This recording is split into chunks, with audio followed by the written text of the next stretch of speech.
अकेलापन बहुत अच्छा है। लोग कहते हैं मैं अकेलेपन से उब रहा हूँ, हम कह रहे तुम्हें अकेलेपन में जीना नहीं आता, नहीं अकेलापन बहुत अच्छा है। अपनी बस्ती में तो है यार, किसी का कोई डिस्टर्ब नहीं, किसी की कोई, और भगवान का चिंतन बनता है। अकेले में भगवान का भजन करने लगो तो इतना आनंद आएगा कि रोने लगोगे, पर वो थोड़ा भगवान से संपर्क अंदर से नहीं तो ऐसा लगता है।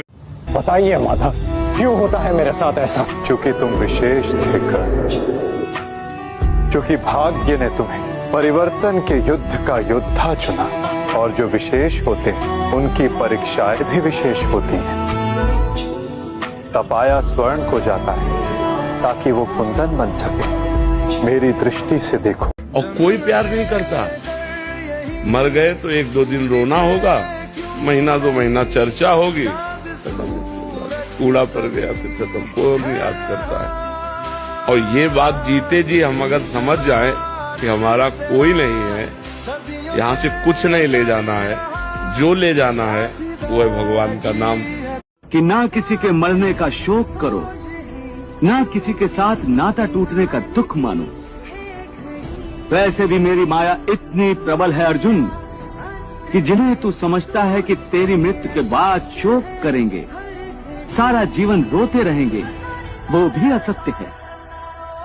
मेरी माया के प्रभाव से जैसे कोई मनुष्य किसी सुंदर स्त्री के प्रेम में पड़ जाता है, जो जागते हुए उसी की कल्पना और सोते में उसी के सपने देखता है। इस प्रकार निरंतर चिंतन से आसक्ति की नींव पर काम की भावना उभरने लगती है।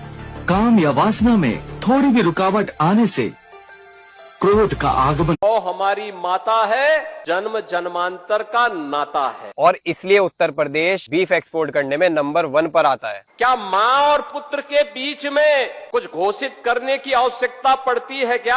आवश्यकता नहीं पड़ती है तो क्यों लोगों को SIR फॉर्म के चक्कर में उलझाकर उनसे उनके माँ बाप का सबूत मांग रहे हो? क्या किसी पुत्र को बताने की आवश्यकता?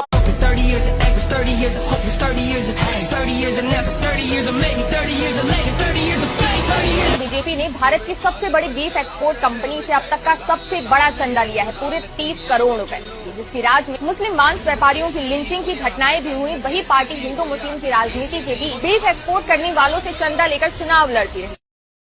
योगी जी ने पहले कहा कि गौ माता को राष्ट्र माता का सम्मान दो, गौ माता को राष्ट्र माता के रूप में सम्मान दिया जाए, और अब खुद मना कर दिया। क्या माँ और पुत्र के बीच में कुछ घोषित करने की आवश्यकता पड़ती है क्या?